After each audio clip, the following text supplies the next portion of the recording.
What's up guys? Welcome back with me, Rio Gandhi. Hai guys, di video ini bakal seru banget nih. Gue akan membahas gimana caranya 3 trik ampuh supaya kamu bisa mendapatkan traffic yang banyak dan pesanan yang banyak.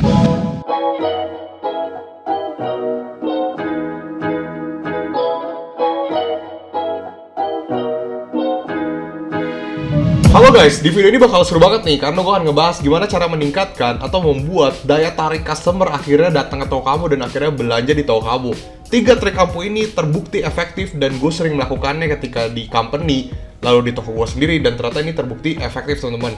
Jadi gue pengen sharing ke kalian juga nih di video kali ini. Jangan lupa untuk subscribe dan like dulu video ini supaya gue lebih rajin untuk sharing ke kalian soal tips and trik soal digital business, dan supaya gue nggak pelit-pelit sharing ke ilmu ke kalian. Karena like aja masa pelit, ya gue juga akan pelit sharing ilmu ke kalian loh teman-teman. Oke, pernah gak sih kalian merasa toko kalian tuh nggak ada traffic sama sekali? Udah nggak ada traffic, gimana mau ada orderan? Tapi pernah juga gak sih toko kalian trafficnya besar, tapi nggak ada yang jadi convert sales sama sekali? Traffic misalnya 1000, sales nggak ada sama sekali, nggak ada pesanan. Traffic 3000, 5000, 10000, tapi pesanan paling cuma 0,1%. Ya paling pahit nggak ada konversi sama sekali lah, tapi itu bener-bener parah ya teman-teman ya. Berarti di sini gue asumsikan toko kalian tuh ada yang salah atau produknya ada yang salah. Di sini gue mau evaluasi 3 trik ampuh nih supaya toko kalian tuh bisa kebanjiran traffic. Begitu juga dengan orderan atau pesanan yang masuk. Jadi sebenarnya perhitungannya gimana sih? Atau bagusnya tuh gimana sih kok supaya traffic dan konversi itu bagus? Saran dari gua atau berdasarkan analisa gua dan ketika gua survei ke toko-toko,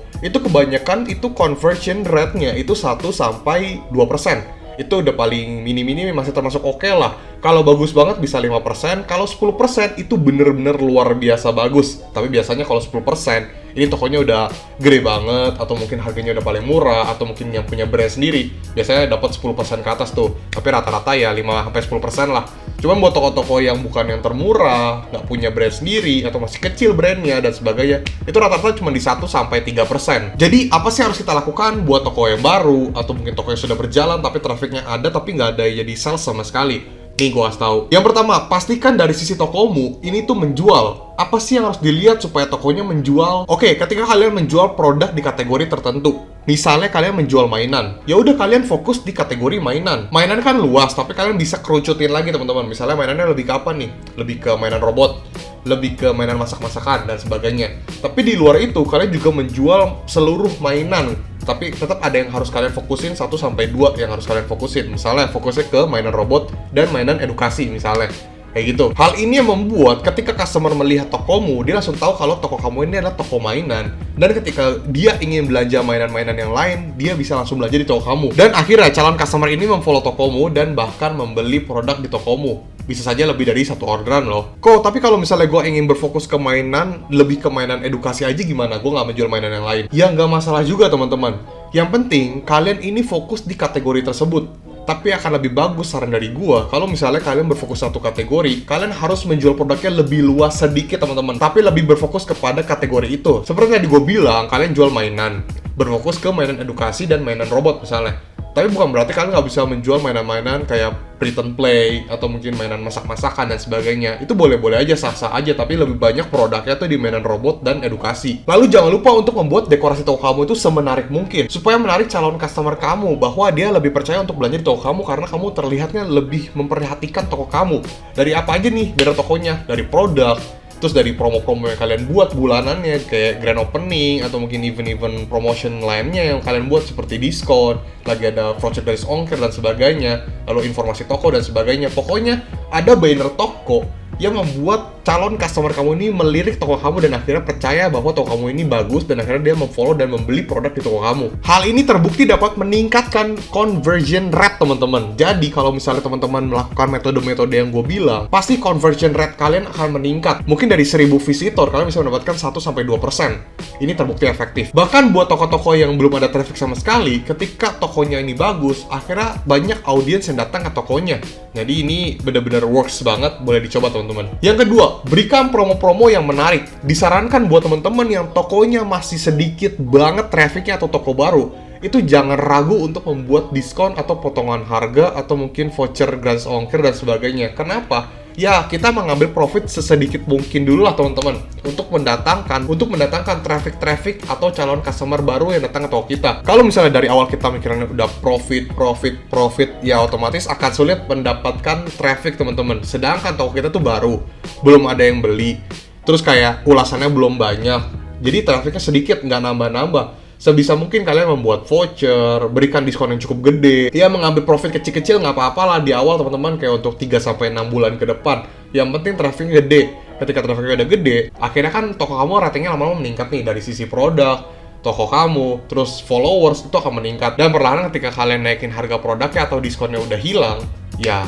toko kalian tetap bisa kebanjiran orderan bahkan lebih banyak daripada sebelumnya. Jadi pancing dulu teman-teman, pancing supaya trafficnya itu banyak melalui promo-promo atau mungkin diskon dan sebagainya. Promo apa aja sih yang efektif? Gue sangat menyarankan 2 promo ini adalah promo-promo yang cukup menarik perhatian customer. Yang pertama adalah diskon, yang kedua adalah paket bundling. Percayalah teman-teman, 2 promo ini benar-benar efektif banget. Voucher toko nggak perlu kok. Voucher toko juga perlu, tapi itu bisa disesuaikan dengan profit atau mungkin disesuaikan dengan harga produk di toko kamu. Tapi gue rasa kalau voucher toko, ya kan terkadang marketplace juga menyediakan voucher-voucher ya. Jadi sebisa mungkin untuk toko baru mungkin lebih bisa di-push di diskon sama paket bundling aja. Bukan berarti voucher nggak buat ya guys. Voucher tetap buat, cuman itu nggak perlu menjadi budget utama kalian untuk taruh marketing fund di sana. Lebih ke diskon dan paket bundling aja. Kan menarik kan ketika kalian buat diskon gede-gedean, terus kalian buat dekorasi toko banner grand launching dari tanggal 1 sampai 30. Ini akan menarik banget, traffic kamu akan meningkat, bahkan konversi rate kamu juga akan meningkat. Nah, itu adalah kombinasi yang mantap. Yang ketiga, tingkatkan dan maintain toko kamu supaya terlihat bagus dan performa toko kamu itu meningkat. Ketika performa toko kamu itu bagus, itu akan dilirik sama marketplace loh. Perlu kalian ketahui nih, ini juga buat teman-teman yang nggak tahu ya. Kalau misalnya performa kalian bagus tokonya, itu akan dilirik marketplace supaya produk kamu tuh bisa di-boost di paling atas. Selain di-boost di paling atas, tokomu ini juga akan lebih gampang dicari. Ini adalah faktanya teman-teman, dimana kalau misalnya performa toko kalian bagus, itu akan di-boost sama marketplace. Kenapa? Karena nggak mungkin marketplace mempromosikan toko-toko yang secara pesanannya tuh lama prosesnya, balasannya juga lama, atau ulasannya jelek, nggak mungkin. Jadi marketplace juga akan nge-push toko-toko yang performanya bagus. Performa tokonya bagus dari mana sih kok? Yang pertama dari optimisasi produk yang kalian jual. Dari judul, foto produk, deskripsi, dan sebagainya. Lalu yang kedua, dari kecepatan kalian membalas chat dan diskusi. Lalu yang ketiga, kecepatan kalian dalam memproses dan pengiriman. Ini termasuk ke performa toko. Kalian juga bisa cek performa toko kalian di masing-masing marketplace di mana kalian jualnya, kalian kurangnya di mana dan sebagainya. Dan yang terakhir juga performa toko ketika kalian mendapatkan ulasan dari customer. Sebisa mungkin kalian mendapatkan bintang 4 dan 5. That's why gue kadang suka kesel banget dimana kadang customer itu suka kasih bintang 1, 2, 3. Paling sering 1 sih dengan alasan-alasan yang tidak masuk akal seperti pengiriman lama, dimana ya kan pengiriman lama kita prosesnya udah cepet tapi ternyata lokasi dia jauh. Kayak nggak mungkin nyampe pesanannya 1 hari tapi dia kasih bintang 1. Atau mungkin dia beli barang apa harganya murah tapi dia mau kualitasnya bintang 5. Nah, dapat bintang 1. Nah, terkadang makanya gue kadang suka kesal teman-teman. Mungkin teman-teman kalau follow Instagram gue kadang suka membuat review-review lucu customer kayak gitu. Karena ulasan yang buruk itu dapat menurunkan performa toko kita dan akhirnya marketplace ini tidak melirik toko kita karena kita sering dapat ulasan yang jelek. Mainan kompor. Customer, seller. Ready? Ready dong kak, silahkan dipesan. Bisa buat masak telur kan? Ini mainan kak. Penipu dasar. Kan judul produk dan deskripsi mainan kak. Cerita bisnis online. Judul udah benar, deskripsi udah benar. Bintang 1 karena tidak suka dengan produknya. Ini customer, ini seller. Halo kak, kenapa memberikan bintang 1? Bukannya produk sudah sesuai? Karena saya tidak suka dengan produknya. Mohon maaf, tapi bukannya kakak yang memilih produk tersebut. Kan pengiriman sudah cepat dan sesuai. Ya, saya salah beli. Tapi kak, sering terjadi di mana customer itu tidak suka dengan produk yang dipesan. Akhirnya, seller diberikan bintang 1 padahal customer yang memilih produk tersebut.